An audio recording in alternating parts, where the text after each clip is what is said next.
Hey, what's going on, all you fantastic and amazing people and fellow Fallout fans? Welcome back to another video. In today's video, I want to talk about something that's become a bit of a controversy lately in the Fallout world, and what that is these new access points for the Atomic Shop located throughout the world of Fallout 76.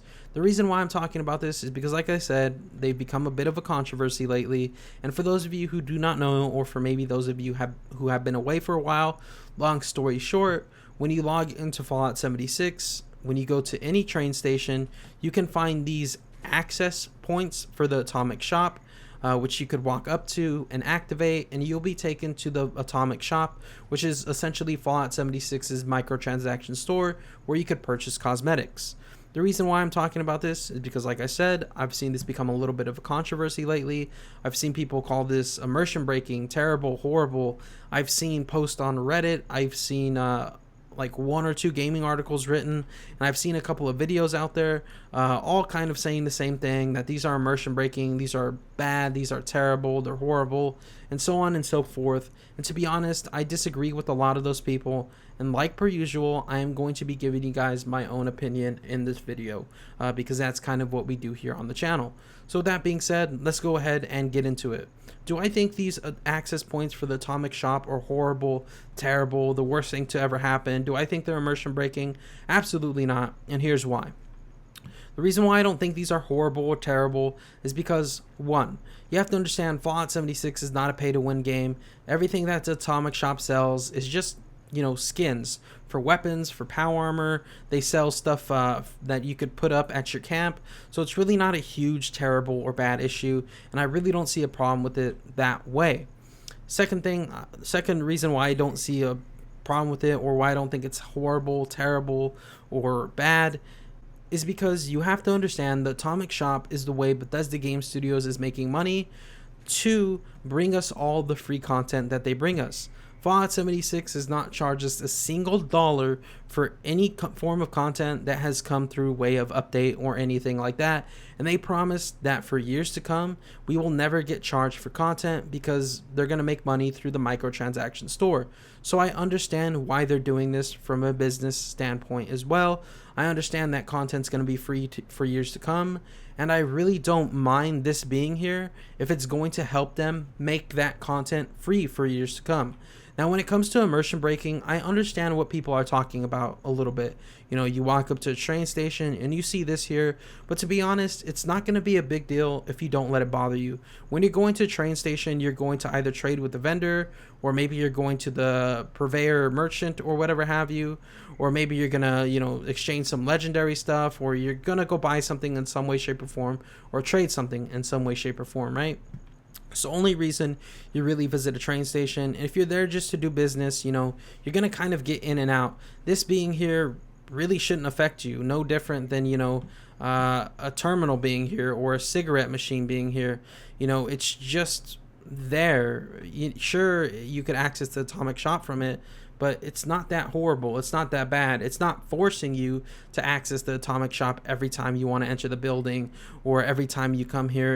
It's just there as kind of an option for you to access the Atomic Shop if you want to access it in game. Let's say you didn't see the Atomic Shop when you first logged in. Maybe you want to look at it, while you're traveling throughout the world. You can do that. Do I think these Atomic Shop access points are done perfectly? No. Do I think they can be done better? Absolutely. Imagine how cool it would be for these access points or these Atomic Shops. Or let's just say, imagine how cool it would be for the Atomic Shop to be a real world in-game place. For example, let's say that this Red Rocket gas station here is the Atomic Shop. Now there's going to be a cash register on the counter. Pretend that's let's say a merchant, right? I don't know what the merchant would be, robot, super mutant, whatever people vote on, right? So let's say you walk in here and now you're in this Atomic Shop. The merchant's right here, and let's say it's an instanced area where other players can't affect this world in here. They can't destroy stuff. They can't kill the vendor. They can't grief in here in any way, shape, or form, right?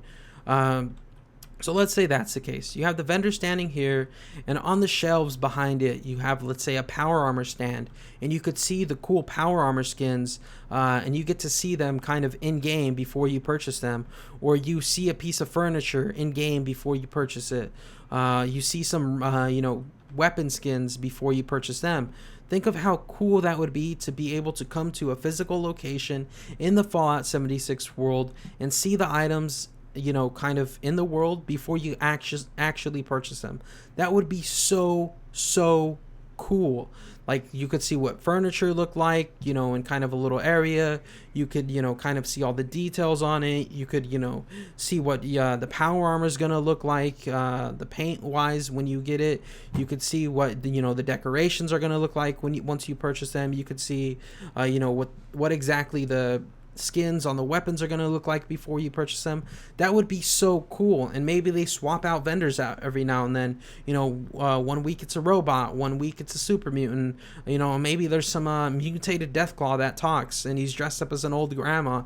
They could do a lot of stuff with it. Do I think they need to do that exactly what I said? Absolutely not. That was just a bit of a joke. I shouldn't have to explain it, but believe me, guys, sometimes you do. But it would be so cool if the Atomic Shop was an actual, real, physical, in-game location that I could go to and see everything and interact with everything before I actually purchased it. That would be so cool. That would be so neat. Do I think they're going to do that? Probably not. It's a lot of work. There might be a lot of bugs and glitches with it. There might, be some stuff that messes up the game client side of things or the server client or whatever have you, there would be some issues there. But if they could do it, I think that would be a much cooler way than these Atomic Shop access points. But at the end of the day, do I think these Atomic Shop access points are terrible, horrible, bad, immersion breaking, like a lot of people are claiming it to be? Absolutely not. I think people are just blowing it out of proportion. It's not super bad. It's not super terrible. This game's not pay to win. The Atomic Shop is supporting free content for years to come, and I'm okay with that. So I really don't mind these being here. I don't hang out at the train station a lot, so I really don't see this and I really don't think about it. So it's really not that immersion breaking for me. I mean, it's no different than I said, like a cigarette machine being here. There's plenty of other stuff that's around that you don't notice because you're not looking for it. And it's the same with the access points for the Atomic Shop. If you come here and you're not looking for it, you're really not going to notice it. Like, if I come here to trade with a legendary vendor, I'm going to be busy trading with the legendary vendor, not out here walking around looking at the access point for the Atomic Shop. The only time that I would, really notice the Atomic Shop thing is when I'm looking for it, so I really don't have an issue or problem with it. Do I understand where some people are coming from? Kind of, but do I think it's horrible and bad like a lot of people are making it out to be? Absolutely not. Do I think it could have been done better? Yeah, I think it would be really cool to see, an Atomic Shop as a physical in-game location where I could go to and see what the items look like before I bought them. But is it the worst thing ever? Is it bad like people are making it out to be? Absolutely not. I don't think so. Anyways, guys, that's going to do it for this one. Sorry if I repeated myself a lot. I was kind of doing live gameplay in the background so you guys could see what I was talking about. So that's just a little quick FYI. And also, before I leave, something else that I need to talk about with the Atomic Shop is everything's so expensive. Like, when you go in here, it's $14 for a power armor skin. You have $7 for some weapon skins, $4 for a paint skin, $5 for a backpack skin, $8 for an outfit skin. I mean, the prices are just unbelievable and ridiculous. It would be really cool to see, prices like $3, $4, $5, $6, maybe $8 at the most. But $14 for a power armor skin is a little bit excessive in my opinion. So they need to work on the prices as well. Other than that, everything's priced fairly reasonably, if you will. I don't think it's priced perfectly. I do think the price can still decrease when it comes to the Atomic Shop. And I think they would make a lot more business that way, because if every skin costs $2, who's not going to buy every skin? If every skin, for a weapon costs $2, a lot of people are going to purchase a lot more, right? If the power armor skins were $5 a piece, a lot more people are going to buy a lot more skins. But that's just my opinion. I don't own a business like Bethesda does. They're doing what they do for some reason. Yeah. Like I said, in conclusion, do I think these Atomic Shop access points are terrible, bad, or horrible? No, I really don't. They're not awful. They're not bad. They're not terrible. They're not immersion breaking, in my opinion. You're really not going to notice them unless you're looking for them. You know, Bethesda Game Studios is supporting this game for years to come through way of Atomic Shop microtransactions with free content, so I really don't see a huge issue or problem with it. It's not pay to win, so you know I'm not against it, if you would say. Do I think it could have been done better and introduced nicer as a actual physical in-game location where I could go to a physical Atomic Shop and interact with and see the items before, you know, I purchase them? Absolutely. I think that could have been done where there's a physical in-game store called the Atomic Shop where I could go and see the items before I buy them. And do I think the Atomic Shop has a problem with the way things are priced? Absolutely. I think the price needs to be decreased. But other than that, I really don't see the huge problem with these access points for the Atomic Shop. Anyways, sorry for the long-winded video. I don't know how long this one's going to be. Just wanted to give my opinion on the matter. Anyways, love you guys. Hope to see you back here in the next one. But until then, remember to stay freaky. And bye-bye, everybody. Thank you for watching. And I'll see y'all next time. Have a good one.